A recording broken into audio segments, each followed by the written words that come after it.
So when we're talking about inflationary pressures in terms of the aggregate demand, aggregate supply framework, one of the things we have to remember, kind of hard to forget about it given the current economic context of the spring of 2023, right? It's that inflation is erratic. It fluctuates in the short run. We do have some kind of standardized behavior. I'm trying to think of. All I can think of is rule of thumb, but you're not supposed to say that because it has really terrible origins. We have some. It's not an economic law. Anyways, rule of thumb is that higher inflation rates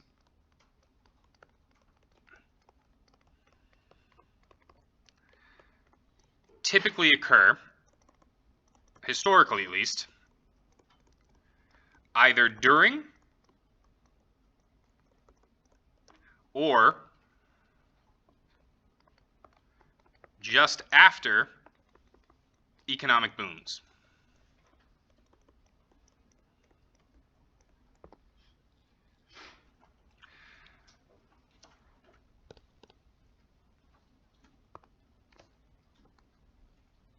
After recessions,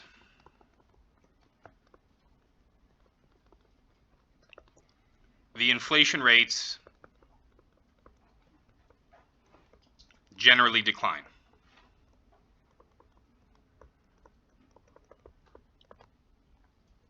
So, how does this relate to our aggregate demand, aggregate supply framework?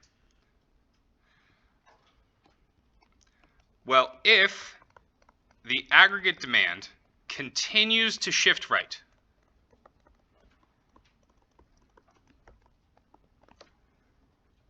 and we're already at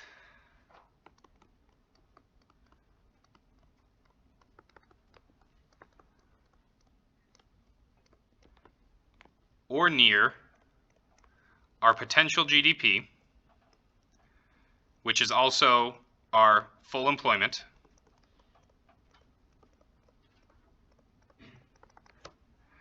so if it continues, right, what's going to happen? Let's just real quick get a graph up here.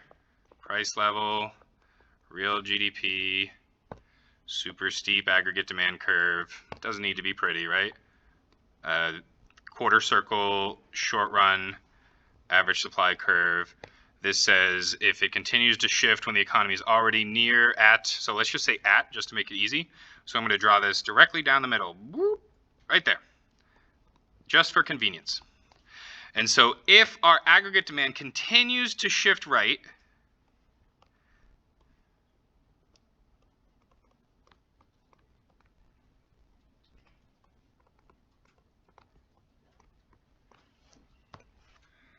then this will push the equilibrium, and I mean, really the thing we care about here is the price, the new equilibrium price, into, well, that's not true, we care about both, into the steep part of the short run aggregate supply curve, right? So again, there's a reason why we have the short run aggregate supply curve increasing at an increasing rate, and we have the aggregate demand curve very steep. We went over those reasons in class on Monday. The videos are already up on YouTube if you want to review that. So the further that we push our aggregate demand, the less we're getting in terms of real GDP per 1% of price increases, right? When we are down here in this portion of the short run aggregate supply curve, pushing aggregate demand so that we get more output doesn't have a lot of an impact on the price level, right?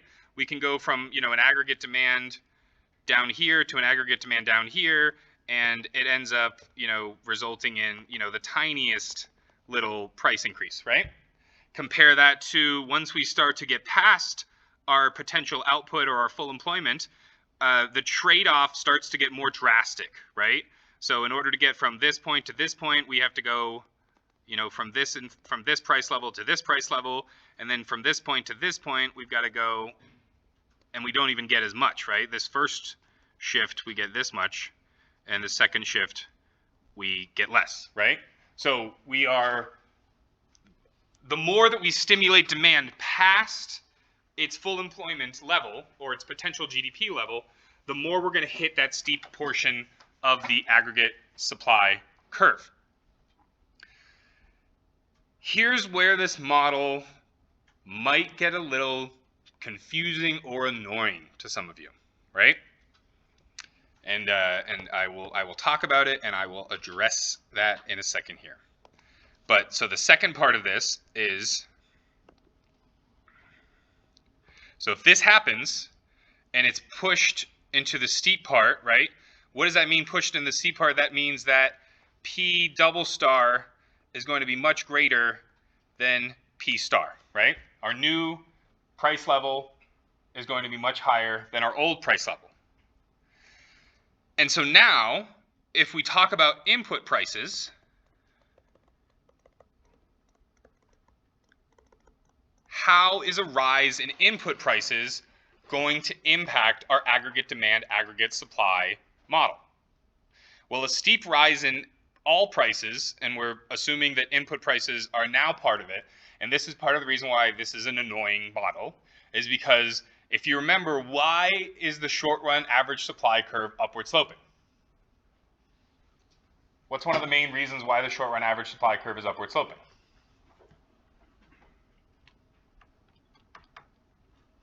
As the price level increases for final goods and services,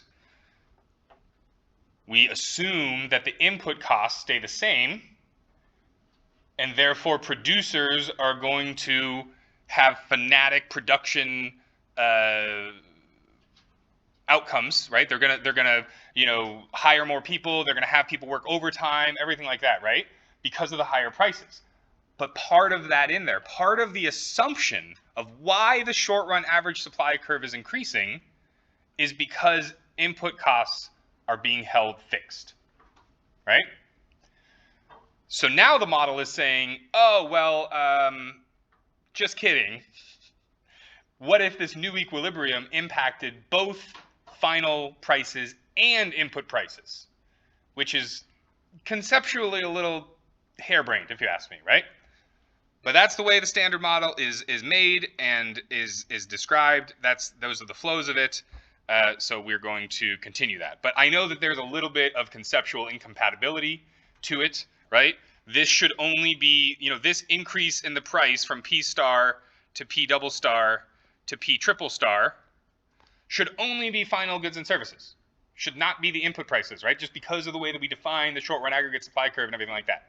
So bearing all that in mind, if we now integrate the fact that this is the overall price level, it is not just the final goods and services, it is the input prices as well. So when we get to this steep portion and the input prices increase, right, a rise in the input prices, and most of the time the input prices that are increasing are things like labor, which we've seen recently, right, in terms of, places are having to hire at more than minimum wage in order to get positions filled, right? That's something that, is a result of the competitive labor market and stuff like that, right? And so that's going to be a rise in their labor prices. The other one that we see quite a bit, and this one is what we would call completely exogenous, completely independent of our input or our adjustment, right? This is the price of oil, right? Barring, our shale and other kind of, innovative extraction practices, we have been net importers of oil for, many decades, right? There's been a little bit of a blip where we've been net exporters, but for the most part, we are net importers. So if the price of oil increases, then what is that going to do, right? So a rise in the price of inputs is going to cause the aggregate supply curve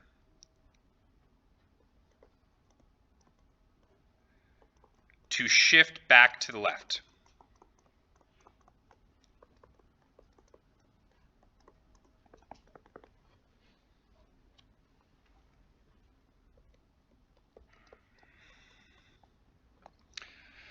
So let's redo this graph just so we can clean it up, because that one is not clean enough. Possibly. Come on.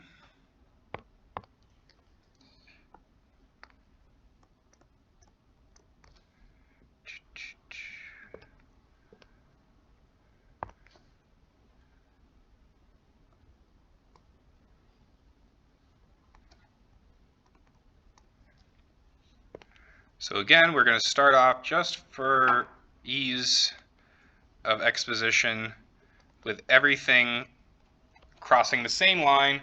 So what does this mean? This means that our economy is exactly at its full employment or potential GDP level. So if we shift further to the right, past our long-run average supply curve, then we end up getting a price level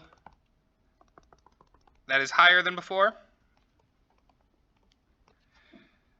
We end up getting a real GDP level that is higher than before, right? This YP was our Y star, and now this is our Y double star. Does that make sense, everyone? And so again, part of the story with this model is that when we shift past the long-run average supply curve, input prices are going to increase. There's going to be a frenzy in terms of the labor market's going to overheat. They're going to need to pay higher prices in order to get the same amount of labor. And so as a result, because of that change in the input prices, that is one of our shifters of the short-run average supply curve. So anytime we have an increase in the factors of production, any of the input costs, that's going to shift the short-run average supply curve to the left.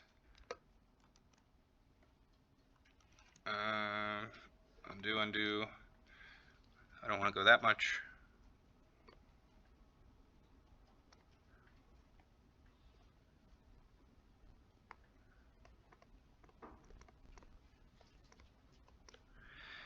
And our final equilibrium ends up being here,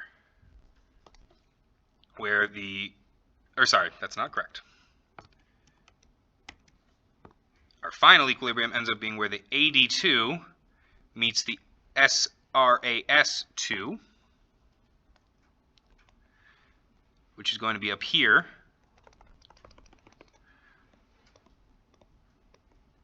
So our prices are going to increase more, and this is essentially going to keep on happening until we get to a point where we are again on the short-run average supply curve.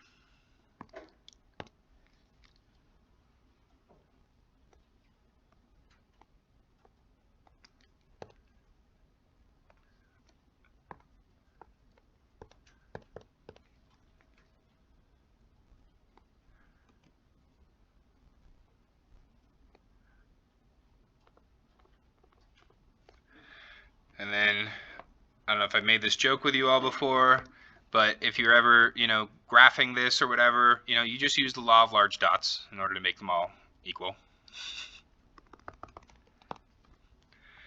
And so the long and short of it is that stimulating aggregate demand past our potential GDP only results in some short-term gains, right? We jump to this Y double star for a second, but then because of those input prices increasing, we adjust back to our Y triple star, and eventually we adjust all the way back to our Y quadruple star.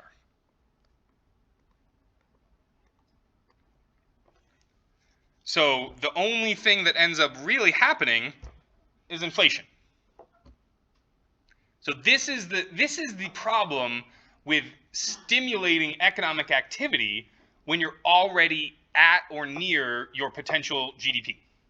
So when you're near full employment, when unemployment is at 4 or 5%, if you try to stimulate economic activity, you might get some short-lived gains. You might be able to just for a little bit push it past YP into Y double star, but natural consequences of those increased input prices and the impact they're going to have on producers is going to shift you back until you get to that equilibrium again at the long run average supply or the potential GDP. But you don't get right back to where you were before, right? We started off this whole journey down here. So we don't get to go back here. We have to go all the way up there. All right, so I think that, oh, not quite. Almost closes out.